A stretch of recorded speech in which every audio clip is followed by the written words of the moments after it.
Binance réduit la consommation fiscale de Terra Classic de 1,2% à 0,2%. La bourse a continué à renforcer son soutien au projet Terra Classic. Binance, la plus grande bourse d'échange au monde en termes de volume d'échange, a annoncé qu'elle se conformerait à la récente proposition 5234 adoptée par la communauté Terra pour réduire la consommation fiscale pour les transactions en chaîne LUNC et USTC.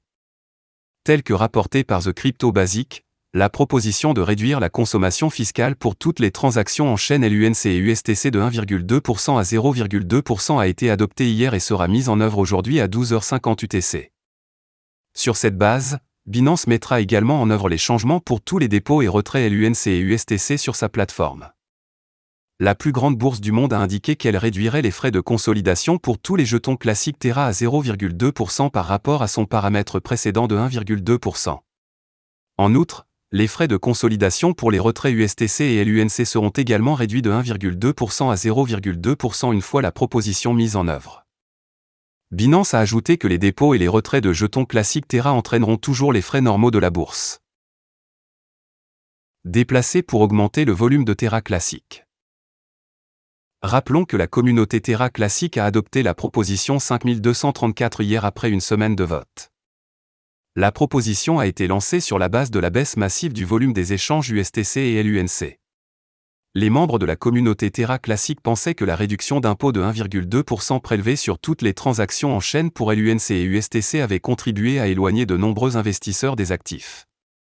Beaucoup pensent que la réduction de la taxe pour LUNC et USTC augmentera le volume des échanges de la crypto-monnaie et augmentera le nombre de jetons brûlés par les échanges. Comme révélé dans la proposition, 10% de la consommation fiscale de 0,2% pour les transactions en chaîne LUNC et USTC seront alloués au pool communautaire pour financer les activités de développement. Cette annonce marque le dernier soutien que Binance a apporté à la communauté Terra Classic. Le développeur de Terra Classic Core, Edward Kim, propose un programme de subvention Terra Classic, demandant 68 000 $ pour le diriger. Dans un tweet aujourd'hui, le développeur principal de Terra, Edward Kim, a partagé une proposition de lancement d'un programme de subvention Terra Classic pour assurer une distribution efficace et transparente des fonds du pool communautaire. La proposition de Kim intervient alors qu'il s'attend à ce que la proposition 5234 passe le vote de la communauté. Notamment, la proposition demande que le paramètre de consommation fiscale de 1,2% soit réduit à 0,2%, avec 10% de l'impôt obtenu envoyé au pool communautaire pour financer les activités de développement. La proposition a récemment gagné du terrain et a constitué la base de nombreuses discussions au sein de la communauté. Kim, qui a initialement poussé le paramètre fiscal de 1,2% tel que rapporté par The Crypto Basic, a choisi de voter en faveur de la nouvelle proposition expliquant sa justification dans un article de blog. Notamment, le principal échange de crypto centralisé KuCoin a également soutenu la proposition. Selon la dernière proposition de Kim, l'équipe du programme de subvention s'efforcera d'identifier les lacunes de la chaîne Terra Classic. Notamment, après avoir identifié ces problèmes, des demandes d'incitation en espèces seront faites pour les développeurs ou tout autre talent nécessaire pour soumettre des propositions pour remédier à la lacune spécifiée. Des examinateurs indépendants seront amenés à examiner les propositions afin d'éliminer les conflits d'intérêts potentiels. À la fin du processus d'examen de la proposition, les données et les recommandations de l'examinateur seront publiées sous forme de propositions demandant à la communauté d'approuver finalement l'allocation des fonds pour le projet à une adresse multisig désignée.